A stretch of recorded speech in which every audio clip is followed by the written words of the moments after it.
यदि NC1 plus NC2 plus dot dot NCN बराबर 255 हो तो n का मान होगा।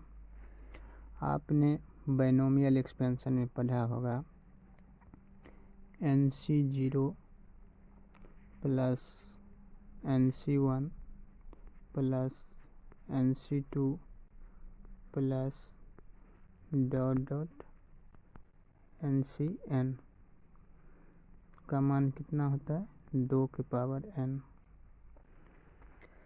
और NC0 का मान कितना होता है 1,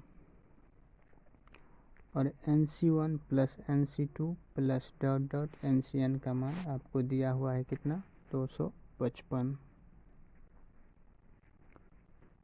बराबर कितना हो जाएगा 2 के पावर n। 255 और 1 को जोड़ देंगे तो कितना हो जाएगा 256 बराबर 2 के पावर n। 256 को हम लिख सकते हैं 2 के पावर 8 बराबर 2 के पावर n। तो n का वैल्यू कितना हो गया 8, n बराबर 8, तो बी इसका राइट आंसर होगा। अब हम नेक्स्ट क्वेश्चन की ओर बढ़ेंगे।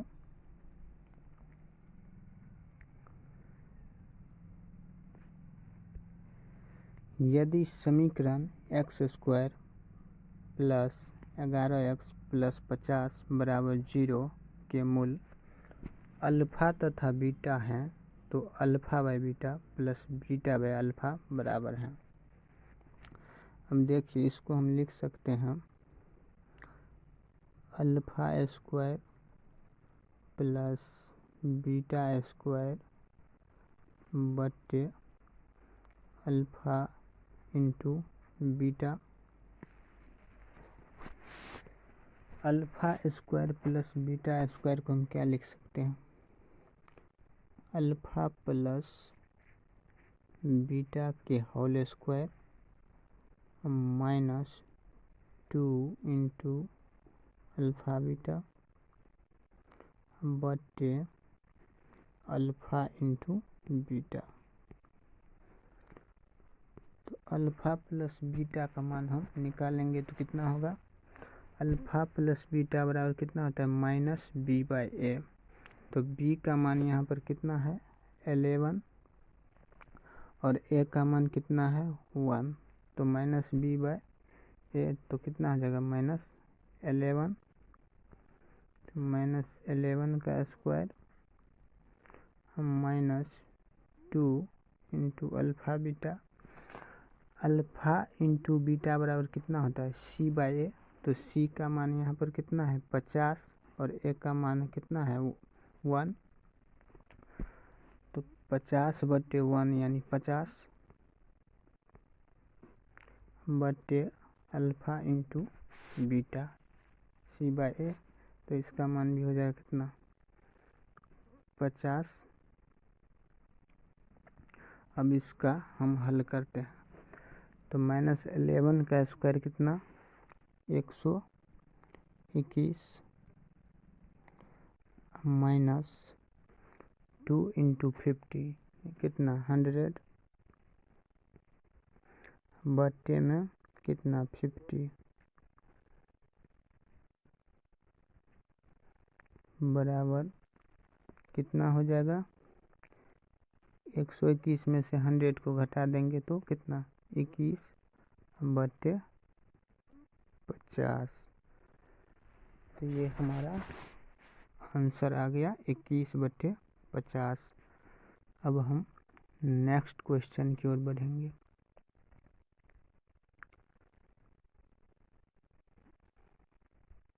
यदि किसी वृत्त को अर्धव्यास दुगुना करें तो उसके बढ़े हुए क्षेत्रफल का प्रतिशत चुनें। अर्धव्यास का मतलब क्या होता है त्रिज्या, यानी त्रिज्या जब हम दुगुना करें तो क्षेत्रफल में मतलब कितना परिवर्तन होगा।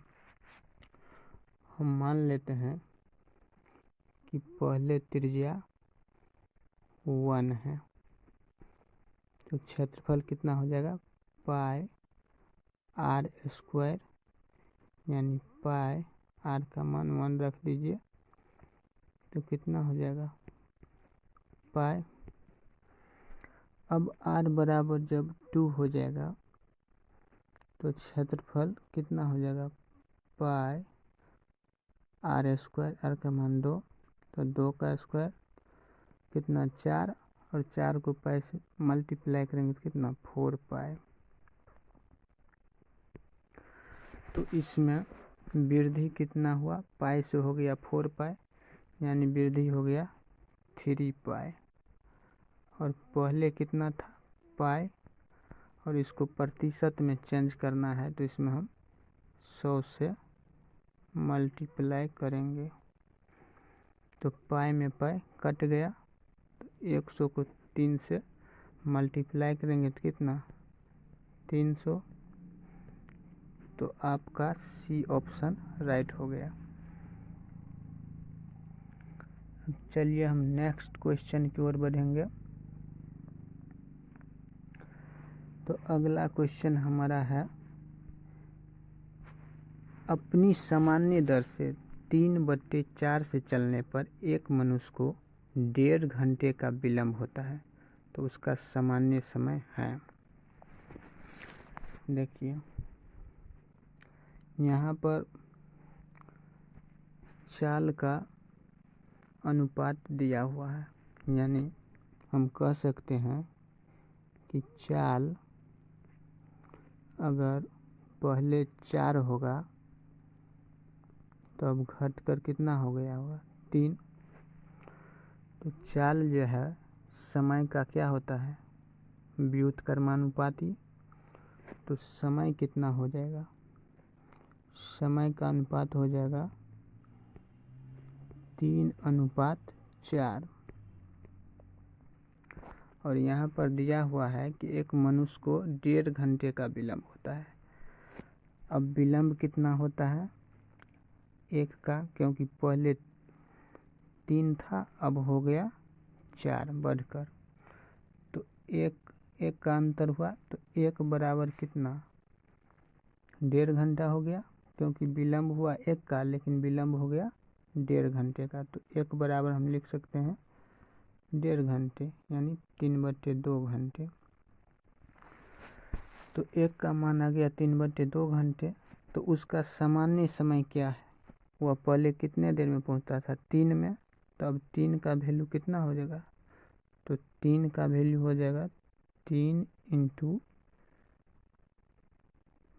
3/2 यानी 9/2 यानी 9/2 यानी 4.5 घंटे। ऑप्शन बी इसका राइट आंसर हो जाएगा। अब हम अगला क्वेश्चन देखते हैं। अगला क्वेश्चन यह है कि यदि 7 के पावर 13 प्लस 1 6 से भाज्य हो तो शेष हैं। देखिए इसमें पावर थोड़ा बड़ा है अगर हम चाहें तो इस पावर को छोटा करके भी बना सकते हैं। और पावर यहाँ पर क्या है ओड है तो हम ओड पावर ले लेते हैं। अगर 7 के पावर 1 हम ले लें प्लस 1 और इसको 6 से डिवाइड करेंगे तो शेष कितना आ जाएगा रिमाइंडर इसका आ जाएगा 2 आ गया। तो हम कह सकते हैं कि इसका शेष कितना होगा 2। तो ऑप्शन सी इसका करेक्ट आंसर हो जाएगा।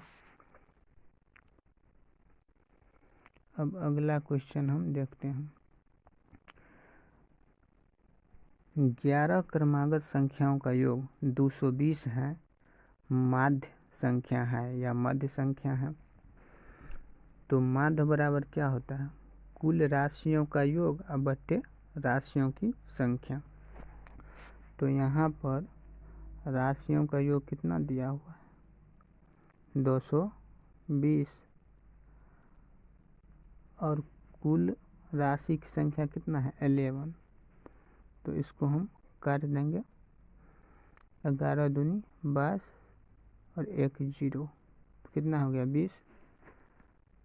तो मध्य संख्या या माध्य संख्या कितना हो जाएगा 20, क्योंकि यह एपी में है। मध्य संख्या हो जाएगा 20।